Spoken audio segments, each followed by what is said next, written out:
I'm a touch worried today, Stugotz. You spent most of the time in here, sequestered in this room, but the meeting today had a bit of a cocaine-y energy to it. Well, Mike's here. Well, the playoffs are here. The playoffs are here, although if you're going to take Mike out, it can be that I heard shouted through soundproof doors, with all due respect, the phrase, with all due respect, and it meant because arguments were breaking out all over the room. I heard more with all due respects that felt disrespectful to me. Yep, they usually do. I mean, is that true? All due respect is kind of an umbrella for I don't really respect you. All right, But I have to say this on the front end. Put it on the poll, please, Juju, at Batard Show. When someone starts with all due respect, are we headed toward disrespect? I think you're right. Respectful about that. disrespect. Is that what Kendrick Perkins and Shaq and Barkley are having right now? Respectful disrespect? Because Kendrick Perkins is saying Shaq and Barkley are not watching the games. They're not watching basketball. And Shaq's response is, can a non-Hall of Famer talk about two Hall of Famers? Got his ass. That's a good point by Shaq. Shaq's always got that as a winning argument, but Kendrick Perkins is also right. I don't think they're watching Knicks games. But they're Hall of Famers. That's true. And as an added bonus, he didn't even hit him with the other card, and will be better at broadcasting than you forever, too. We'll be Hall of Famers as broadcasters also. Well, Barkley, for sure. I'd cut off his food supply. Shaq owns like every restaurant. I'd be like, Perkins, you want to talk about me? No more Papa John's. No more any of the restaurants. Pizza. Exactly right. No more any of the stuff that I own. You can't eat anymore. You would just say, you assume that the Kendrick Perkins is on the Shaquille O'Neal-owned restaurants buffet tour? You assume he's not? That's a good point. Respectfully. Respectfully. It is disrespect, right?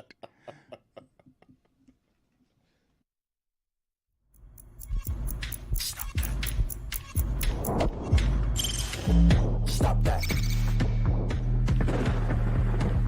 Stop that.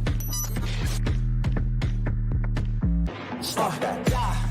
I hear him chat to the noise. Move too quick, can't stop for the talking. I hear him chat with the walking. Just too sharp with the prize. White girls let it tell me I'm awesome. Yeah, hot like fire on the pan. If you wanna touch my please use caution. Cold like 0 degrees. I'm out the cage, gotta let out the beast. Revolutionary, gotta let out the streets. Locked in a cage, I'ma let out the sheets. We came for one man, forget my peace. You take the west, I'll take on the east. I'ma put him in the cage, never let out the. I hear him chat to the noise. Move too quick, can't stop for the talking. I hear him chat with the boys. Man so tough, but man's keep walking. Yeah, just too sharp with the prize. White girls, let it tell me I'm awesome. Yeah, hot like fire on the pan. If you wanna touch my please use caution. Stop that. Stop that. Stop that. There is, Stugotz, a lot of energy around here and a lot to talk about because it felt like the playoffs started last night, just if you were watching hockey, and how it is that Washington got in. Oh, it was and great. Then you're watching the play-in games, which are a genuine success, where you're watching, you can tune in one game, are the Warriors finished? Are the Warriors, as we know them, finished? And are they really going out with Klay Thompson going 0 for 10? 0 for 10, Klay Thompson, that's going to be his last game. That's how it sputters to an end. So you saw one of the old greats extinguished, and somehow LeBron is beating Zion at his best when LeBron is 6 for 20 and Anthony Davis is 6 for 16. You've got to win that game at home. Road playoff games. If you're New Orleans, you have to win that game at home. You do.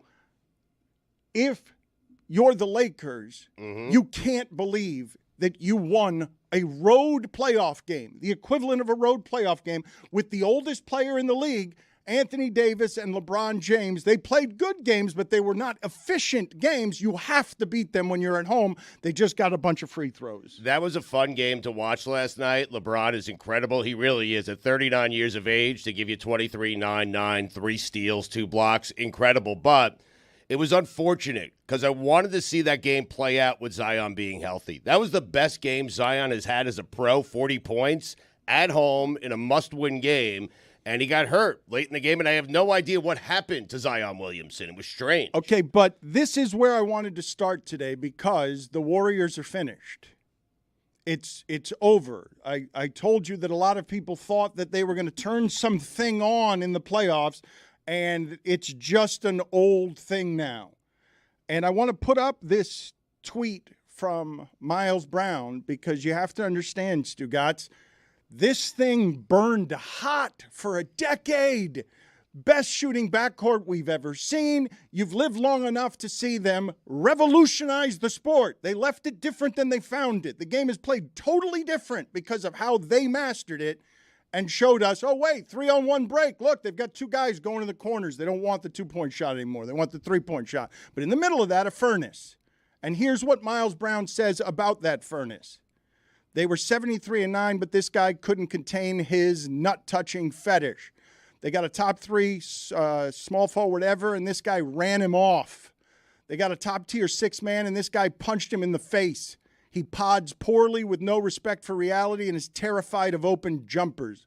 Free Steph Curry. I don't want to hear it today. I mean, it's easy to take shots and poke holes at Draymond Green today. Draymond Green was a massive part of that team winning 4 NBA titles, and he helped recruit Kevin Durant. I don't want to hear it today. Okay, but nothing he said there was untrue, and I thought you would buy in on as soon as the game is over. Fetish is strong. Free Steph Curry. Who are we talking about? I don't know. Who is he referring to? You think fetish? You think nut fetish is too strong? Nut touching Yeah. fetish feels strong. Yeah. I mean, he's done it a ton of times with his feet and his Competitive advantage via nuts is probably more like it. Okay, you don't like the wording? It's just weird. He got ejected for a game in the final. He cost them a championship because he couldn't stop kicking people in the junk. Sounds like you're kink shaming. Of all people. The NBA kink shamed him, not me. They suspended him, not me. I like when a whole team builds around a crazed furnace that makes Steph Curry cry. These are solid points that he brings up. Yeah, he ran off Kevin Durant, but they also had a lot of success. And, I mean, lamenting the loss of Jordan Poole is a decision, I guess, but they won plenty. Yes. And he was They a big won reason. 4 titles. Yeah, I'm sure you've seen that clip of Klay Thompson explaining to Draymond on Draymond's podcast exactly why they need him out there. Even during this stretch where there was a dip in form, he was still hugely important to them. So I understand, like, dancing on the grave of the Golden State Warriors at this time, and particularly dancing on Draymond Green's grave, but it feels like a weird flex. Hugely successful. Immensely successful. Their season was over the second they signed Chris Paul. LeBron, they almost traded for him, which would have made He didn't want to go there. made things interesting. I want to give me a stat of the day here. Give me the stat of the day music. Start of the day, start of the day, it is your start of the day. Start of the day, start of the day, it is your start of the day. Start of the day, start of the day, it is your start of the day. Start of the day, start of the day, it is the start of the day.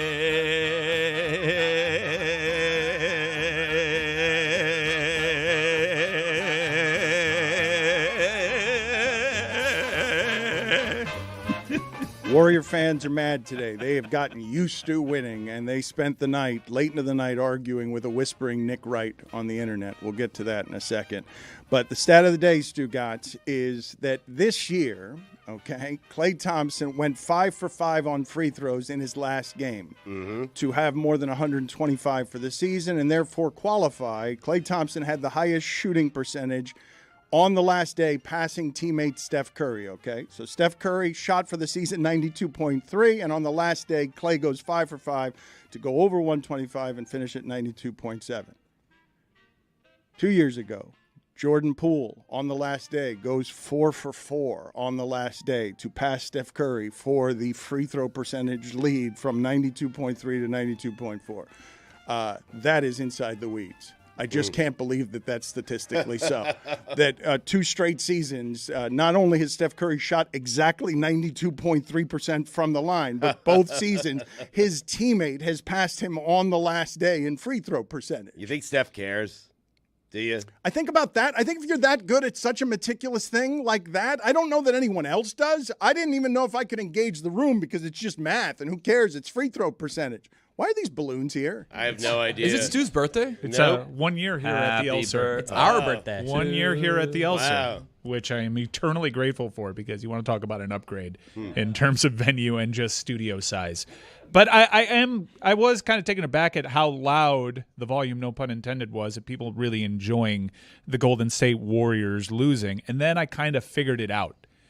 They didn't really get to grave dance on the Golden State Warriors when Kevin Durant left. Because if you remember how that finals ended with the Raptors beating them, Klay got injured, Kevin Durant got injured, and it was really unsatisfying because Golden State had all the excuses in the world to say you didn't actually knock out the champ. So we've had that in reserve. We haven't really had the chance to celebrate with good reason saying definitively you're not good enough to this Golden State team in quite a while. What Mike is saying about the now of this, Stugotz, it is rare that you get the stage to yourself because LeBron won. LeBron won last night. Yes. So you can't turn – and even if LeBron had lost, he would have had another chance. Something ended last night. Steph would look like he was crying on the court. Draymond can't stop getting ejected. They've got a problem with – because this part is fascinating to me, Stugotz. I would think that winning would always be fun. I would think that being better than everyone else all the time would always be fun. And yet it's a pressure cooker that spits out Kevin Durant, that makes Draymond run so high that he's punching teammates in the face, seems totally out of control. And last night on the stage by itself, we get to say before the playoffs really start, goodbye to the Golden State Warriors as you know them. Immediately after the game, Steve Kerr is saying, we want Klay back, and other people will want Klay. He will be a great shooter for somebody. But that team was light years ahead. Their ownership said we're light years ahead. They built that's nonsense, Dan. They're not light years ahead. They had Steph Curry. Stugotz, they had competitive advantages because of what they could do around the salary cap and because around the business. They were light years ahead. And the league caught up as they got old, and now it's over.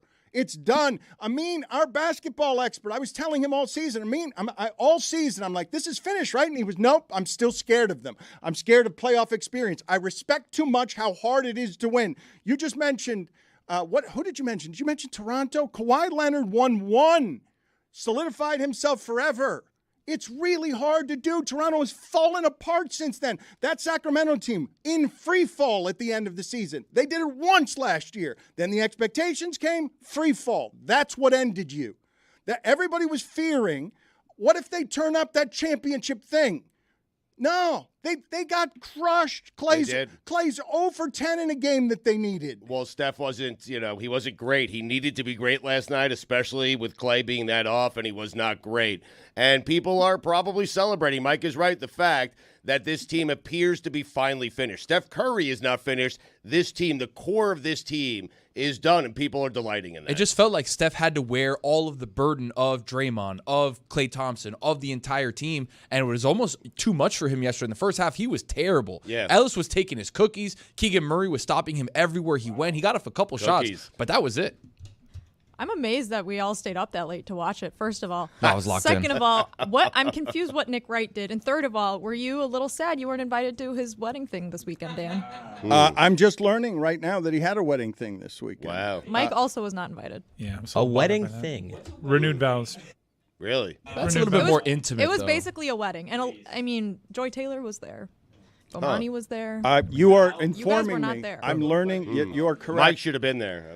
Jessica, put it on the side. I want to talk about this with you because you're just teaching me something You're right doing now. the Trump meme. I'm just hearing this for the first time. You're hurt? Vow renewal? Billy, do not invite me to your vow renewal. How many years is it? Right. Well, I mean, I don't know the story. You there. buy a gift for that? No, absolutely. But If you get a first wedding gift, that's it. No renewal. Billy, well, I don't we all know. know why you weren't invited, okay? Well, I don't know if they had a big wedding initially, and maybe this was an opportunity to, like, okay, To a few years cash gone in. by, let's renew our vows and actually have a wedding to the size and scope that we didn't have before. I don't even understand the concept. We're just congratulating you on not getting divorced. Like, Who- that's everyone that's not divorced. They might have eloped. You don't know the deal. Who in our crew you think's most likely to renew?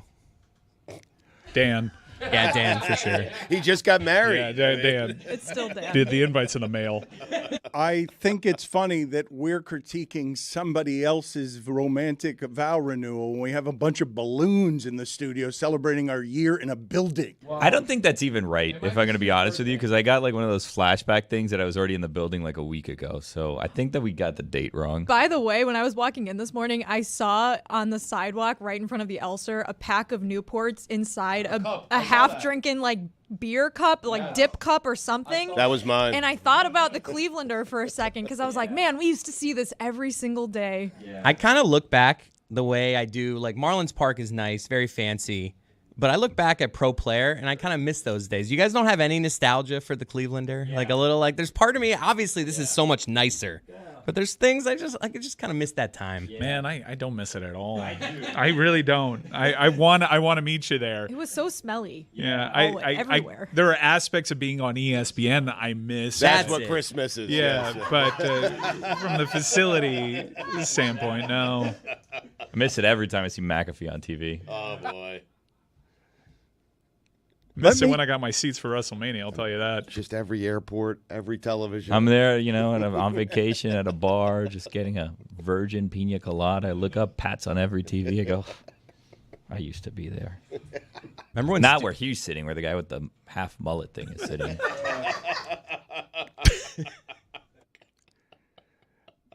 Tony, do you know where taking his cookies is from?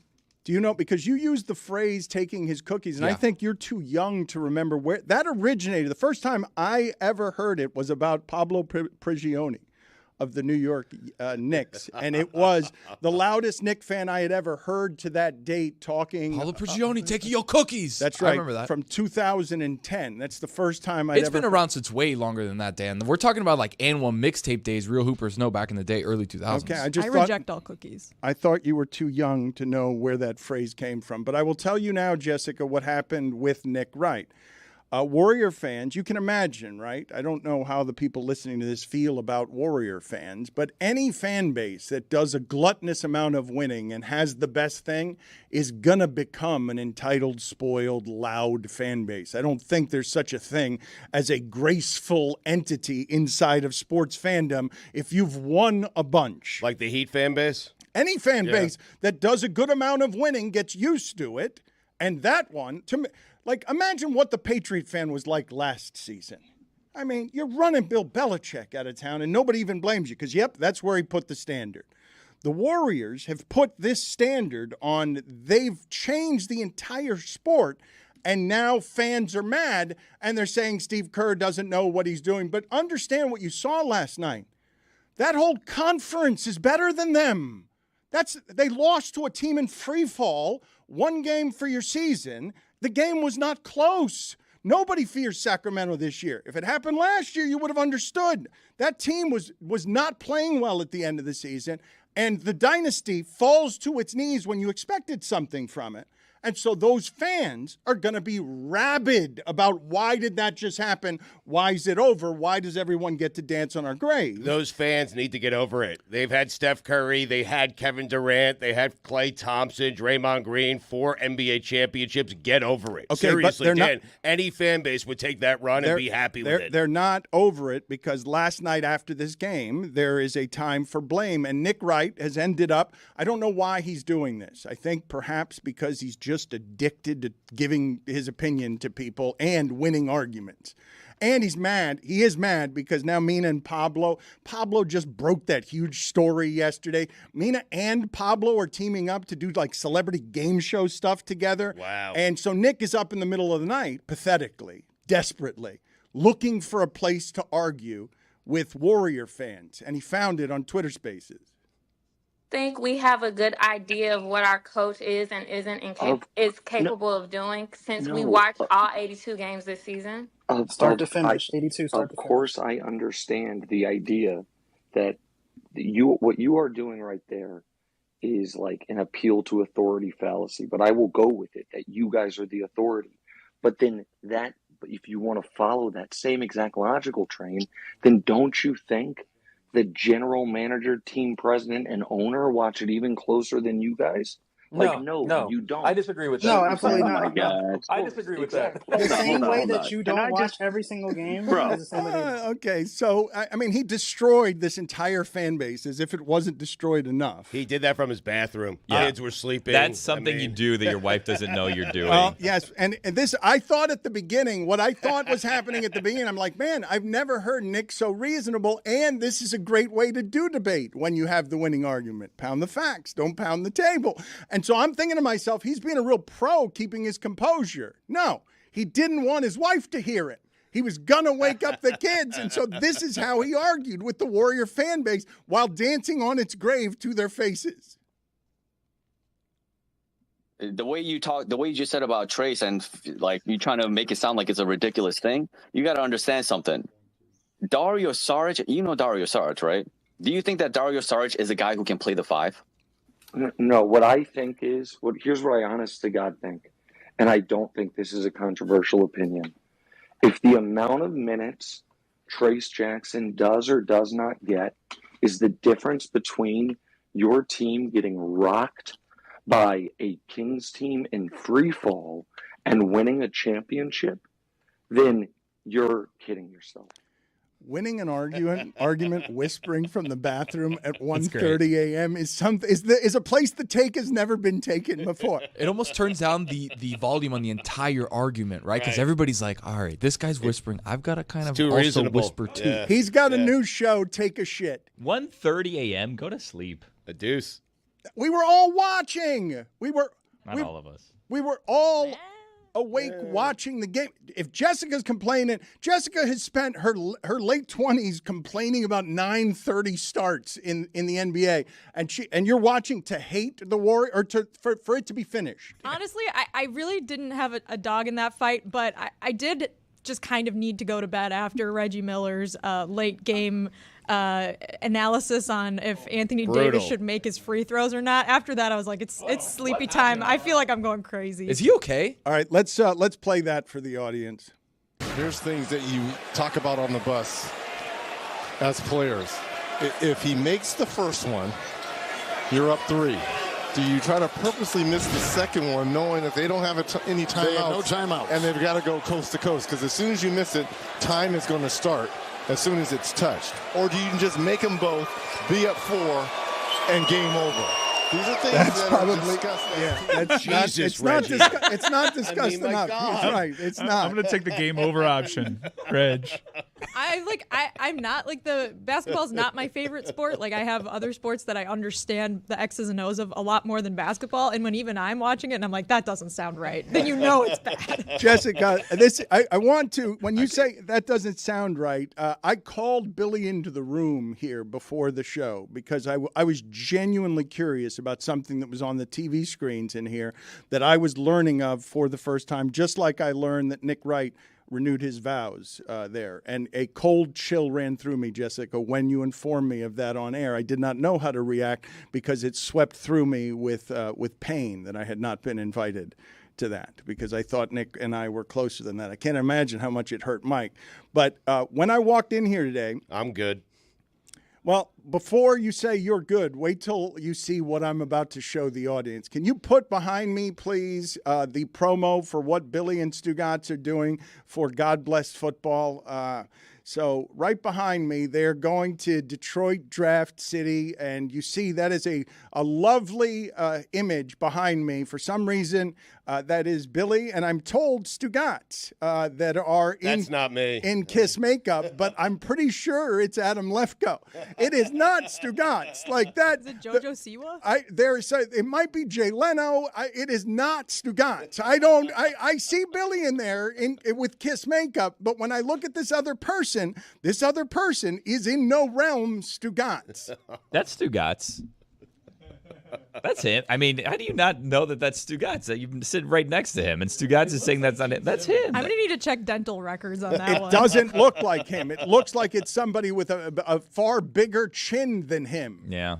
Well, it was younger days. I was like 2 years ago at the Clevelander. Well, what is that? What are you guys doing? You guys are going to be in Detroit. This is the first time learning of this. No idea. The Motor City. Well, guys, very exciting, and I guess this is the announcement. Next Thursday, we're going to be doing a draft watch-along. Wow. Multi-city draft watch-along will be happening. That's what these balloons are for. They told you it's about 1 year. It's to celebrate.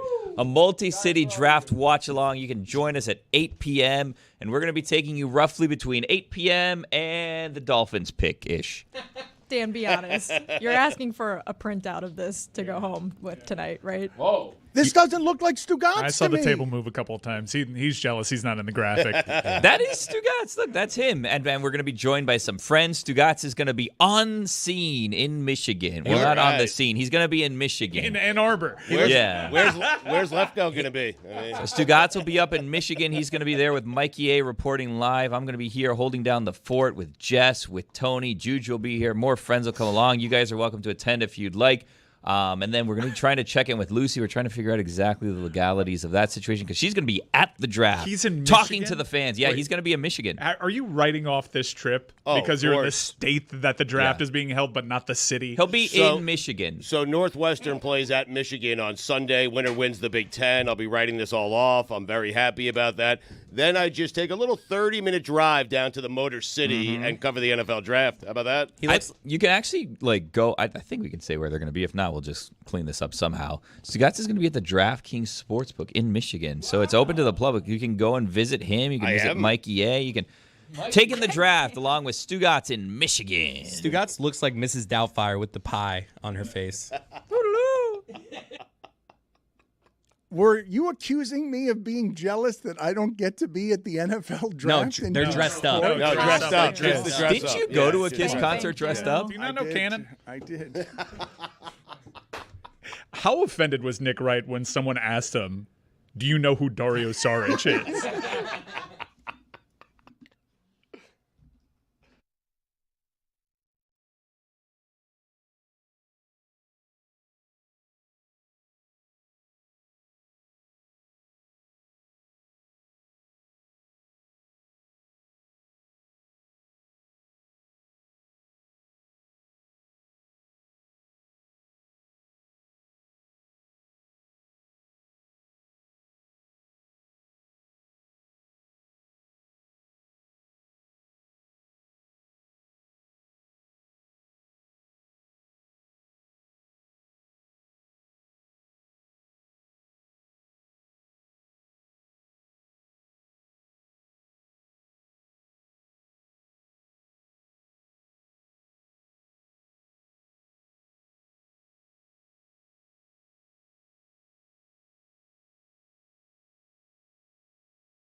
We skipped over yesterday a little too quickly, Stugotz, the news that Pablo Torre was breaking on Pablo Torre Finds Out. I do find amusing that a couple of weeks ago, a more difficult story that is legitimately scandalous, where you've got mortgage crisis at the top of the NBA. You have, two owners in Dan Gilbert and Matt Ishbia who don't like each other, and it was legitimate, great reporting and a scandal that is super interesting, and it didn't resonate the way that yesterday's news coverage resonated, because Pablo Torre unearthed on Pablo Torre Finds Out the recruitment video that the Knicks tried to use on LeBron James.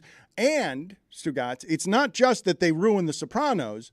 They also ruined The Sopranos story by telling us the ending that Tony Soprano snitches at the end and ends up in witness protection. But let's play that clip for David Samson. Yeah, I'll take you down. Tony, I'm so glad we moved to New York. Life is so much better now. Yeah, life's good here, Carl. Even if we are in the witness protection program. Now we just gotta find a place for your friend LeBron to live. What's he like? Well, he's a modern guy, but he respects tradition. Well, here's something classy on the east side. Was it big enough? It's going to be entertaining a lot of people in New York. It's very expensive. Oh, that's not going to be a problem. You got to find something magnificent. Something there's nothing in the world like it, one of a kind, like he is. Well, here's a place. It says it gets really loud there. Take a look. Oh, yeah. Yeah, that's it. That's going to be perfect for him. Allow me to reintroduce myself. My name is... So that story has exploded. Pablo Torre Finds Out that video will be the most watched that he's had. What did you make of all of it, David? Because that's 1 minute of it, but it's 10 minutes of recruiting LeBron. Of course, those videos never mean anything. And you get a mandate from your owner. Hey, we're trying to get this free agent. Let's get celebrities. Let's put their name on the marquee. We'll do a jersey with their name. And players don't care about that. They really don't. LeBron didn't watch that video and say, oh, I want to be a Knick. It didn't even occur to him to care. It's great that Pablo unearthed it. He found out. But from a practical standpoint, it was pretty meaningless. Wow, you really sucked the air out of that. Yeah. What do you want me to tell you? Do you want me to tell you, wow, that video did it? I can't believe LeBron took his talents to South Beach. What did the Heat do to get LeBron? Their video must have been amazing, showing him Fisher Island or Star Island or Fantasy Island. That's not what happened. He became a Heat. That was the worst day of my career when LeBron took his talents to South Beach. Why? I was in an elevator on the road because I knew that was it. Total irrelevance for all teams in Miami, because LeBron, he was in his prime coming to Miami. And we had survived the Shaq stuff, but now it was over. And I knew it the minute he said it. And it had been rumored, but I didn't want it to be true, and it was. What did the video look like that you guys did for Heath Bell? It was the game Hangman. It was not a video. It was, you're going to pay me how much? I'm in. That's actually exactly what happened, if you want to know. I saw him pitch. I know that's what happened. Yeah. We offered him an extra year than anybody else, and we had been told he was the cream of the crop. He basically crapped on the crops. That's the way recruiting goes. It goes with contract length, and in the NBA, it goes with who you can be with, how you maneuver the cap. It's not about Spike Lee or it's not about Gloria Estefan. It's just not about that. Okay, but you're just awfully cynical, and I think crapping on crops would help grow them. But you're awfully cynical of going just at every point. It's all about money. Only money matters. It might not sway the decision, but you're not going to tell me that it's not cool to sit there and watch the most popular television show of the time, pretend to give you a new ending with actors of our time. What are you doing? You're saying that doesn't mean anything to anybody? I'm saying when they were in the conference room watching the video, I'm not even sure they were watching the video. If you asked LeBron what I would like to have seen on the episode, and I asked Pablo whether or not he would speak to LeBron about this, I want to know what LeBron was thinking during that meeting, because he was meeting with a bunch of teams at the time. Did he have any recollection of any part of that video? And I would say we're DraftKings to lay odds. it would be 3-1 that he couldn't name one part of the Knicks video. He remembers laughing at it. I'm totally with David. Like Pat Riley walking in, dumping rings on the table, that's what gets LeBron James. I will tell you that when Pat Riley was trying to recruit LeBron back in Vegas, to David's point, that LeBron and his guys had to be asked to turn off the World Cup because their feet were on the table and they weren't listening to the recruiting pitch. They were watching a World Cup game. I imagine LeBron living the meme and just saying, I knew he was in witness protection. I had actually called that. I knew that the entire time. What I love about that episode of Pablo Torre Finds Out is that Pablo, as such an important journalist, he wants to be known for what he does in journalism. And you sort of buried the lead a little bit. He's way more proud of the Ishbia episode that didn't nearly resonate the way this did. And this is not resonating because of the journalism or because he found out anything. It's resonating because people are saying, wait a minute, now we know how The Sopranos ended. And that's being associated with Pablo. Canon. It's not just that. Canon. It's not just that. It's everyone loves a leaked video. Everyone loves a leaked video. Mostly leaked sex videos, not leaked recruiting videos. Hey, yo. Okay. Showing your hand there. I mean, Wow. a leaked scandal video. Like that's something that will that what are you doing? What are you doing? Just What was the scandal in I'm just this? like Draymond Green, the TMZ video. Anything that's leaked is made more salacious. But by David's the fact, saying this isn't a scandal. It was just a pitch. Did he dip it in paint? I mean, no, it is a scandal. The scandalous part of this was, can we laugh at the Knicks because they botched a sure thing? They botched a generational talent. How did they botch it? They'd heard rumors of a video, and the video confirms the incompetence. That is why this is. It's not just The Sopranos, David. That's part of why this is resonating.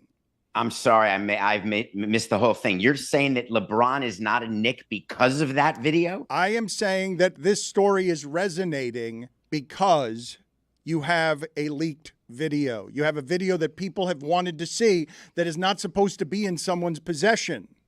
Nobody gave a flying rat's ass about the video. What they're talking about is The Sopranos ending.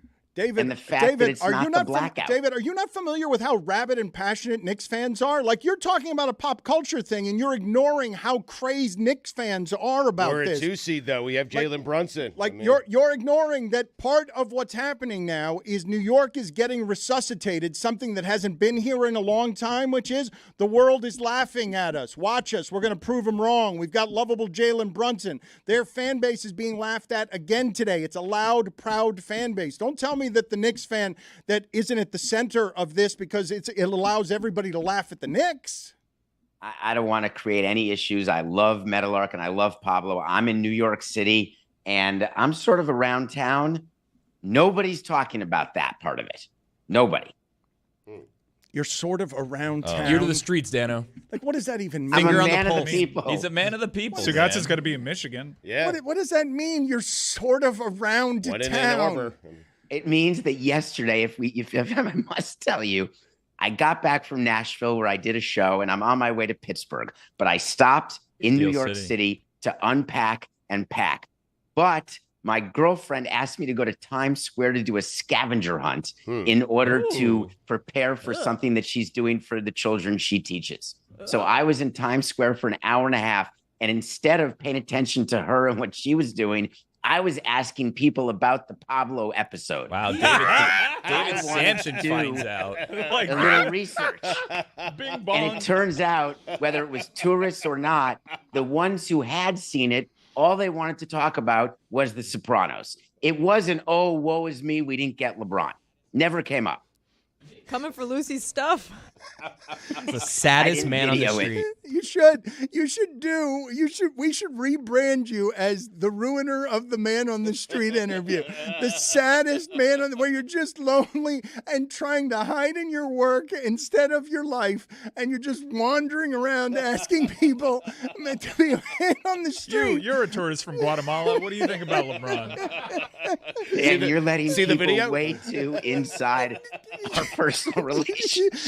You just said it. You said you wandered away from your life to do sad man on the street interviews. We all heard it the same way. I'm not revealing anything about your life. You're revealing it. It wasn't my finest moment. There are no Knicks fans in Times Square. Also, No, you'd be Just tourists, surprised. right? There's businesses around there. There's office buildings. And it's funny, I wanted to make sure it wasn't just tourists. You buying a hot dog and just, let me ask you. You should do it, Dave. Like you're undercover. Dave, you To the should dog do it. vendor. I would like for you to do that. Can David Samson do sad man on the street interviews where you get us 12 and a half minutes of content where we could just... If you are in the New York area and you saw David Samson just cupping his ear to a halal cart, please let us know at Levitard. Yeah. Samson, how's the tour going? I heard some tension yesterday with Cody making fun of it. The tour is about to end. I think you've done a brave thing trying to hustle your way. What did Cody do? Greg Cody. Oh, what did Greg Cody do? I didn't hear it. He was mocking the crowds, the size of the crowds, the fact that you're on tour, all of it.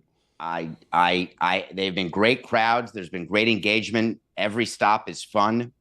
It ends in New York on the 29th, where Pablo will be there. And Dan, you've been threatening to come. I don't know if you will, but we talked about Nashville sports. We're going to talk about Pittsburgh sports tomorrow. There's a lot to talk about with Russell Wilson. So I've loved it. So I've been asked to continue the tour in different cities. So I'm going to Chicago and St. Louis, dates to be announced, Miami, maybe even Montreal. The tour has been extended. I would avoid that stop. Wait a minute. The tour has been extended? I was offered. Remember, the tour is, yes, it's a profitable tour in every way. It's good for Meadowlark. It's good for me. It's good for Nothing Personal. And I love it. It's a lot of work because I still do the 8 a.m. live shows where I had fun talking about Reggie Miller this morning. But I don't mind traveling. I don't mind escaping my life. Mm-hmm. Are you allowed in Canada? Montreal seems like a bad idea, David. Like, honestly, don't go back to Montreal. No, Montreal's such a great city. It's been so many years that it's been 20 years. Right. It's enough already. Since what? Since very bad things happened. Caused by whom? He stole the Expos. He brought them down here. I was being sarcastic. I know what happened. Okay, well, I'm explaining to the audience. Let's the audience not know. They might just associate him with the Marlin stuff, not also the Expos stuff. I'm guessing there are large swaths of our audience that don't know a Montreal Expos ever existed. Tony, can you name an Expo? Vladdy.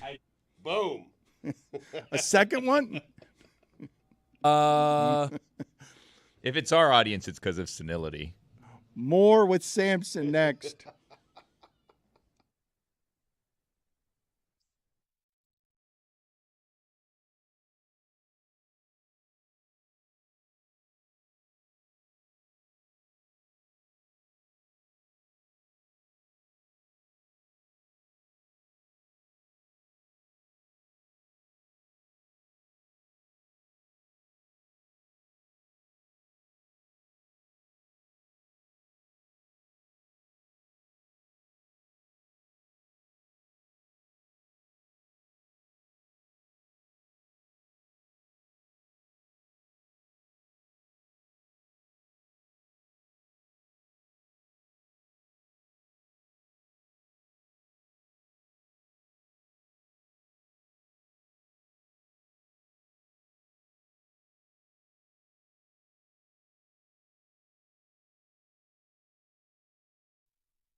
The numbers came in, Stugotz, and we had a busy sports time the last couple of days, but the WNBA draft did more than 2 million viewers. I told you the other day, Curb Your Enthusiasm on Max did 1.1 million.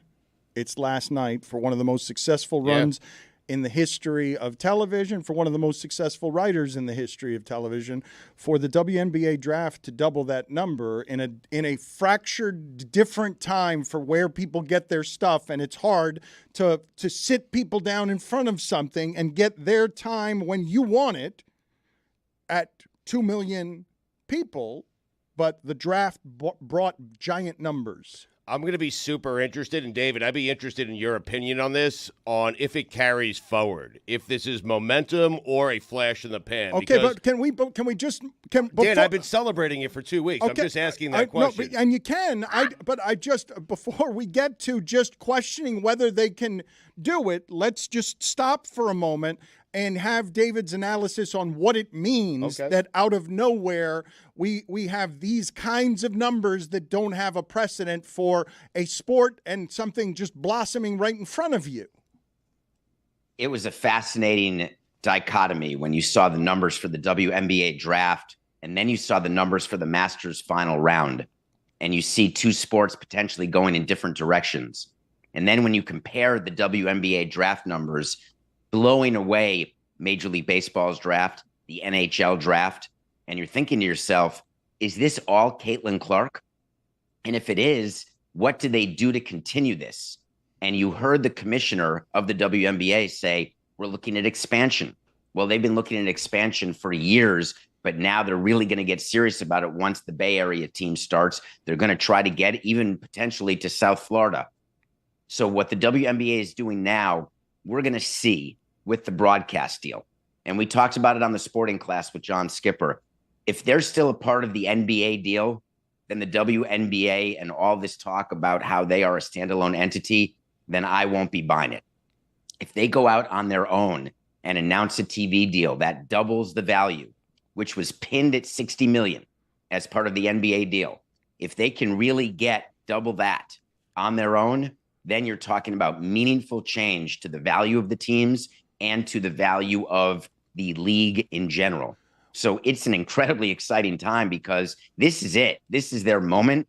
They hadn't seen numbers like this. It beat the 2004 draft with Diana Taurasi, which got 600,000. So this, we are seeing a different world.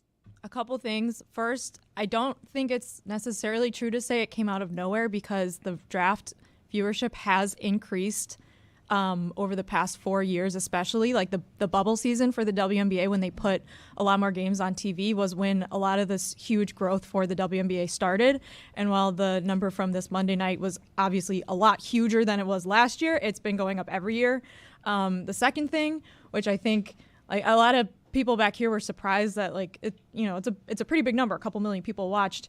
The WNBA has finally like embraced the draft as an event, and I think Billy, it's not sexist to say that they need a clock, by the way. Yeah. But they had ticketed fans this year. They got rid of the dress code, which I think stifled a lot of players' ability to express themselves and to make it a fashion show the way the NFL draft is. Like, I know when I watch the NFL draft and I see players coming in like their suits and their outfits, I'm always like, that's some of the most shared stuff you'll see on social media that night. And so I think that has a large part to do with it. And I don't think it's all Caitlin Clark. I do think that Angel Reese, Cameron Brink, Camila Cardoso, there's a number of players that I think are really driving the attention because we've gotten used to seeing them play in college for 4 years, and we've gotten more used to seeing more games on TV. Like the number of games both in college and the WNBA that have been on TV have basically like equally correlated to more viewership. But we're in a different world now. Last year, they had 570,000 people watch the draft. That's nice. But a step up from 570 to 2 million is just, you can't plan that. You don't expect to have growth like that. And that's not explained by increased exposure of games or knowledge of more players or a change of dress code. That could be a total sea change. I didn't say in that. Every I didn't say part those of the were business. the only reasons why. I'm just explaining that it didn't come out of nowhere because the interest level has been increasing for years, which I think correlates with people being able to actually watch the games on TV. And we've already. I don't think I need to repeat the same things we've been saying for like 3 months about why I think Caitlin Clark has come in at the perfect time for this to happen, but there's a number of factors that go into it, and her stardom and her style of play I think is one of the biggest factors, but we've already talked about it 15 times, so I didn't mention it again. What I'm excited for is May 14th. I think that is her first nationally televised game, and there's going to be a lot of eyes both watching the game and looking at the numbers. And if you see numbers that day, I did a wait to see, Jessica, I'm curious what you would think. There'll be more people watching that game than watching the Braves Mets on Sunday night on ESPN. And that would have been unheard of. There could be more people watching that game than who watched the Masters, the final round, which I think nobody thought would be possible. What kind of number do you expect from their first nationally televised game? I don't know, but I mean, I think it's going to be huge, and I think that, you know, it's not a flash in the pan. I think that, like, this is part of the growth you're seeing in women's sports has been proven in other women's sports as well, with the NWSL signing a huge rights deal last year that really upped their valuation. And this is part of the reason that, you know, they brought in Kathy Engelbert to be the commissioner, because she's overseen a pretty momentous time for the WNBA. They're expanding next year. They're going to have to keep expanding, which she talked about ahead of the draft. And I mean, it's just like you said, the CBA is coming up. They can opt out in 2025, and there's going to be a renewed rights negotiation in 25. So it's a huge opportunity. Hopefully that, you know, the WNBA is up for the task and up for the challenge of, like, meeting it where it is. I think there's also, like, the added element of, you know, certain owners in the WNBA willing to, like Mark Davis, literally invest a lot in the team and make it a place where free agents want to play. And it's no surprise that they've now won back-to-back championships. They've built a dedicated facility for the Aces to play in. You're seeing similar things in Seattle with them landing free agents because of their practice facilities. And so I think, like, some of the owners that aren't putting that into it need to step up and do that as well. Chartered flights is obviously something we've talked about a lot on this show as well. Some of the owners are for it. Some of the owners don't want to do it.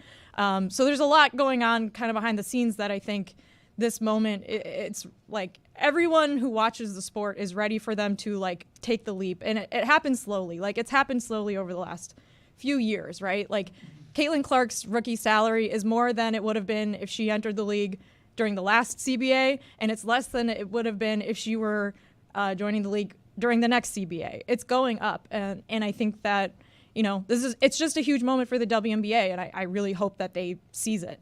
These are major leaps, though. So, David, I have no doubt that first game is going to do a massive number. But what I do wonder about is Game 6, Game 8, Game 10.